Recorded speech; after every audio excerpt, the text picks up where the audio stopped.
Welcome back to Fuel Up Classic, and welcome to part 2 on a minor restoration of my Jaguar XJ6 Series 3. I have just picked the car back up from having a lot of bodywork and paint done.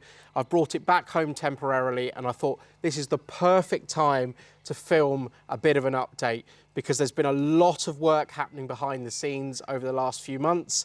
And of course, as you can well imagine, this is a 40-year-old Jaguar. It hasn't exactly been plain sailing. So let me kick things off with just a very quick recap of what this car needed, because it was suffering, as so many old Jaguars do, with corrosion, and most of those were in some very common XJ rust spots. Very quickly, it required 2 new wheel arches. I knew that for starters. They were bubbling quite badly, the old ones. It also needed a repair to the driver's side sill, where there was a little bit of corrosion going on, and indeed a couple of localised repairs to the bottom of both the front and rear door on the driver's side. Moving over to the passenger side, there was a really awkward repair to do on the rear 3/4 panel, where it almost rusted in a perfect straight line. And all of that became clear a little bit later when we started to strip this car down. And there was another bit of corrosion that needed to be addressed on the front wing down at the bottom. And of course, very common XJ rust spot. There was a lot of corrosion going on around the bottom of the rear screen. So lots of bits dotted around the car. It needed to be done. I wanted it done right, and I wanted it hopefully to keep this car going for many, many more years to come. But let's just kick things off on day one, where I had, just in the garage there, stripped the rear bumper off, and I was just getting it ready to go off to the specialist to have more extensive work done before it could even go to the body shop.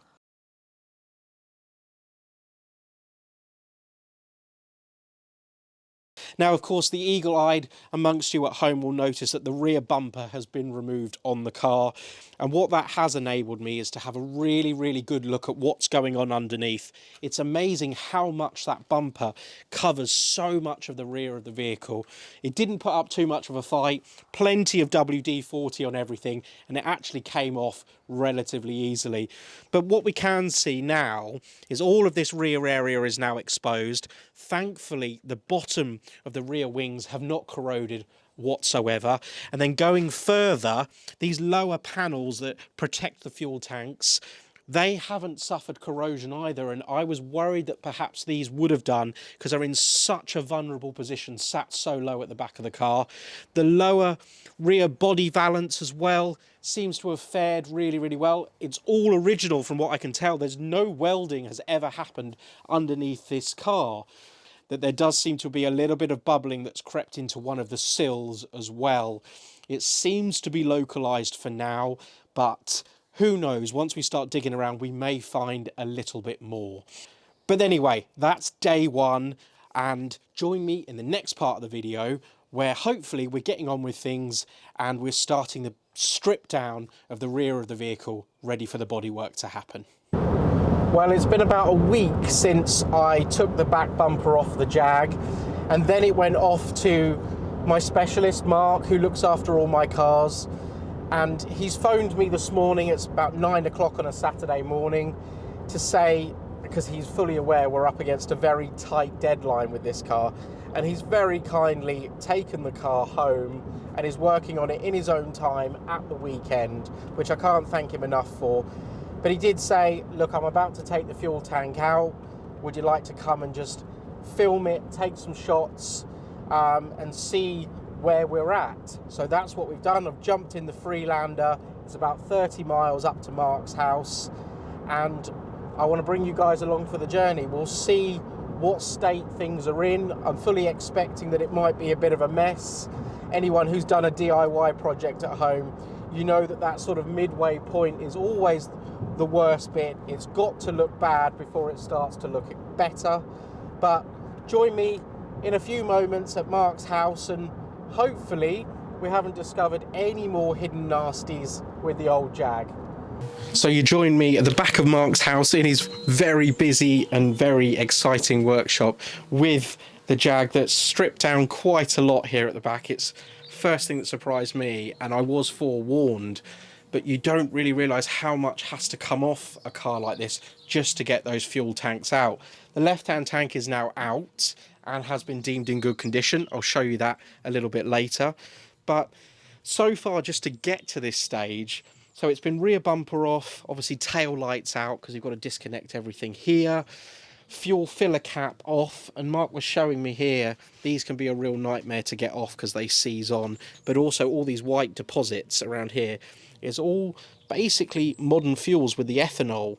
It all starts to eat and corrode metal after time, so that's an interesting one. Even though this car's always run on basically E5 fuel, it's interesting to see the effects of ethanol even at the smallest percentage that we can now buy in the UK. But of course now all of this is exposed. These lower panels have come off. You can get a really good look of what's going on up in there. Both rear silencers off as well. Again, corrosion kicks in. You've got to get a little bit handy and a little bit forceful if need be, but they are now off the car, and it's sort of exposed all of this area. We haven't found, thankfully, too much corrosion or hidden corrosion, but it all becomes very clear as to why, and I'll just step over here, why this line of corrosion has begun and indeed really set in very quickly. And there is like a foam liner that sits on the inside of the wing, and obviously over the years just holds all that moisture, and that's exactly why that's happening. And you can really see when you get up in there now of just how corrosion can set in for years and years and years, and you've got no idea until bubbles like this start on the surface, but actually it's all begun behind there many years ago. So just come round in the back of the car here and you'll see even more evidence of how much we've had to strip out so far. Seats obviously out the back, rear parcel shelf out because we've got to take the rear window out fairly soon as well. We have obviously exposed the other side of the corrosion that we can see on the screen, and that's a little bit worse than we first thought. To be perfectly honest with you, you can actually push the screen down in the corners. So it's no wonder that there's a bit of water ingress going on in this car. There's certainly quite a bit of corrosion to deal with in those corners. So Mark's here just to talk through a little bit about what's been done on the car so far. If you wouldn't mind just sort of explaining what you've done so far and some of the nasties I know you've already said to me of what you found along the way, and then hopefully what we've got to then do finally to get it up and running, moving around, so it can go off to the body shop. Well, as for nasties, they're more or less all visual. You can see what's going on the screen, and that's been the cause of the problems all along, really. Biggest problem's been dropping the tank out. The exhaust didn't want to come off. We had to get physical with that, as you see. But yeah, next plan is we've got to strip this side out. Same again. Yeah. We know what we're in for, a fight.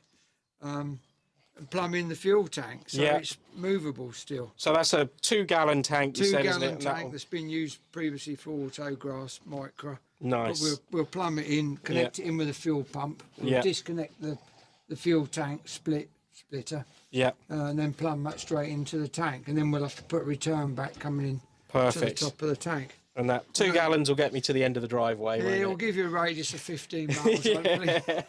No, that's brilliant, Mark. I really appreciate how much you've done so far. I know you forewarned me. You said it's not a 5-minute job. It's not. Seeing it like this, you can very much see why. It does a lot of owners good to see cars when they're at this stage, what is involved. Yeah, because I know that you've told me before, you used to work on these when they were fairly new. I did. And then now they've all kind of disappeared. And they're coming back full circle. Yeah. No, brilliant. Well, I appreciate it. I'm going to leave you to your Saturday. But I appreciate it once again, and hopefully once we get it back it will be looking a lot better than it does now. Less windows, it'll look ready for the track when you get it back. Hopefully got a few more years in it yet. No, brilliant. That would be good. Thanks again, Mark.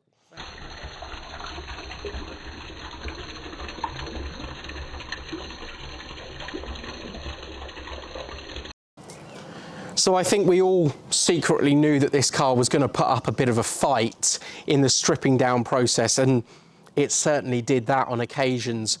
But I have to say thank you again to Mark. He was an absolute diamond throughout all of this, and obviously we've still got the process of fitting everything back onto the car. So Mark will be very much involved in this project still. But What he did do for me was enable me to start and move the car around. He fitted a 2-gallon racing fuel tank in the boot of this car. And also, because of the process, we had to remove quite a large part of the rear exhausts on this car. The huge rear silencers are gone completely. And because I'm also a bit of a child and I love cars, let me just show you what it sounds like when it's a 4.2 litre straight six with hardly any exhaust system whatsoever.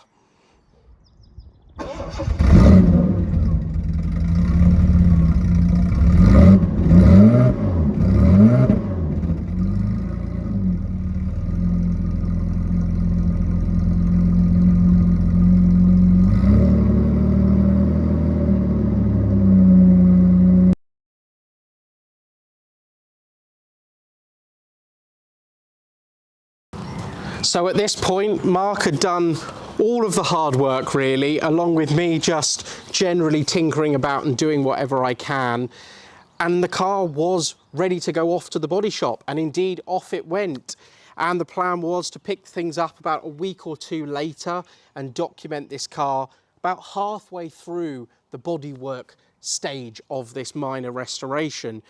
But unfortunately, the evening before I was due to go and visit the car, my trusty old Land Rover Freelander, a car that I've documented on the channel a couple of times, that had actually ended up being a great buy and a great little purchase for usability, cheap practical motoring, all of those things, sadly got written off. I was involved in a minor accident. Luckily, no one was hurt, but it was enough to write the Freelander off, and that car has now gone to the scrapyard. But what it also meant was the following morning when I was due to go and document this car, well, the Jag was of course there, so I couldn't use that. The MGB GT V8 was off having some work done elsewhere as well. And I of course no longer had the Freelander. So I was stuck, and we were up to a very, very short window of getting this car done. So unfortunately, I couldn't document that part of the journey as much as I wanted to.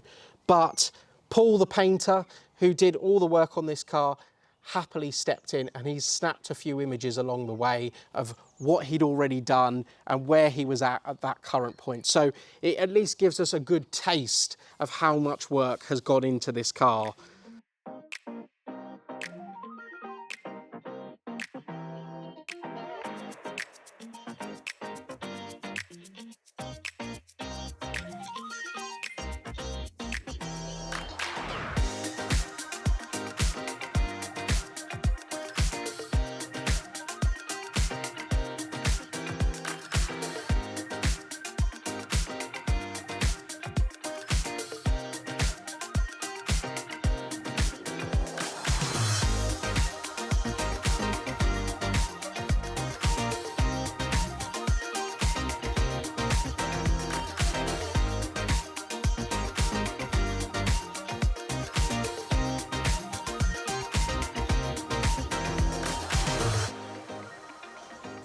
So we're at the point now, I'd say comfortably we're about 75% of the way through this project. And this is the interesting bit. This is where everything starts to go back together. And it's also the bit where you have to start being very careful, very gentle with everything. That lovely fresh paint, I'm so desperate not to chip anything, mark anything, but we're going to be very, very careful in getting this car back to a complete car once again. But there's quite a bit to do. Of course, it's got to have, well, the original fuel tank on the left-hand side is going to go back in because it was in very good condition. Unfortunately, the right-hand tank, as we know, did not fare so well. So a brand new tank will be going in this side. Then, of course, the temporary racing tank will be removed, twin tanks plumbed back in. And then we've got to put the back seat back in, rear parcel shelf, all the associated trim up here, and then the rear window goes back in, a specialist job. Don't want to be doing that one myself, especially with all this lovely fresh paint all the way around.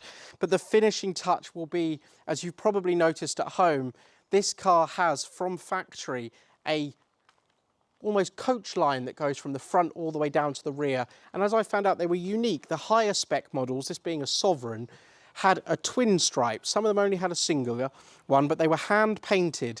Well, during this process, we've had to get rid of those because it's had obviously so much new sage green paint. But the final job will be to put on a new set of stripes on this car, and that will just be the cherry on top to what I hope then is a really properly well sorted XJ Series 3 that I can enjoy for many years to come. Hopefully we're still going to be in time for classic car season. I want to get this car out, I want to use it as much as possible, and I hope I can meet some of you guys at some shows and events happening all across the UK. Still a lot to do, but it's been a great journey so far, ups and downs as there always is. Join me in part 3, where I will go through all of what's been done. Hopefully we stood here with a finished car, and I'll touch on the very difficult subject of what it's all cost, because at this point I genuinely do not know how much it's cost, and when it's all ready and back together, I'll tot up the numbers and you will know as well.